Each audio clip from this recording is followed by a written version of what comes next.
बंगाल पर east India company का शासन किस युद्ध के बाद शुरू हुआ? 1764 के बक्सर युद्ध के बाद। किस एक्ट के तहत कलकत्ता में सुप्रीम कोर्ट की स्थापना की गई थी? 1773 के रेगुलेटिंग एक्ट के तहत। दोहरे प्रशासन की शुरुआत किस एक्ट के तहत की थी? 1784 के पिट्स इंडिया एक्ट के तहत। भारत शासन अधिनियम 1909 को किस नाम से जाना जाता है? मार्ले मिंटू सुधार अधिनियम के नाम से।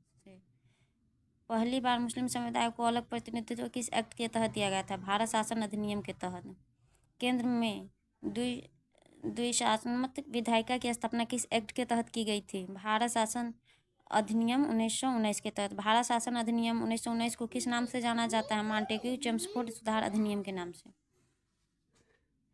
भारतीय संविधान पर सर्वाधिक प्रभाव किस अधिनियम का है? भारत शासन अधिनियम 1935 का। प्रांतों में द्वैध शासन का अंत किस अधिनियम के तहत किया गया था? भारत शासन अधिनियम 1935 के तहत। प्रांतों में द्वैध शासन का जनक किसे कहा जाता है? लियोनस कार्नियस को। भारतीय स्वतंत्रता अधिनियम कब प्रस्तावित किया गया था? 4 जुलाई 1947 को। संविधान सभा का गठन कब हुआ था? 1946 को।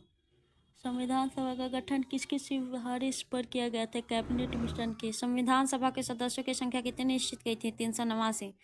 संविधान सभा की प्रथम बैठक कब हुआ था? 9 दिसंबर 1946 को।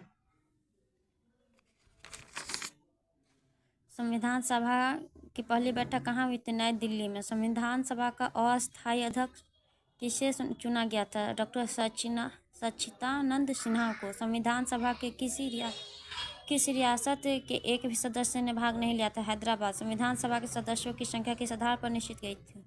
जनसंख्या। कितनी जनसंख्या के आधार पर संविधान सभा में एक स्थान का आवंटन किया गया था? 10 लाख। संविधान सभा में महिला सदस्यों की संख्या कितनी थी? 12। संविधान सभा में अनुसूचित जनजाति के सदस्यों की संख्या कितनी थी? 33। हेलो फ्रेंड, हमारे चैनल को सब्सक्राइब करें। डेली इसी तरह और भी वीडियो प्राप्त करने के लिए आपके हर एग्ज़ाम में ये बहुत महत्वपूर्ण होंगे और आपको बहुत इससे लाभ मिलेगा, इसलिए आप लोग चैनल को लाइक, सब्सक्राइब और शेयर करते हैं। धन्यवाद।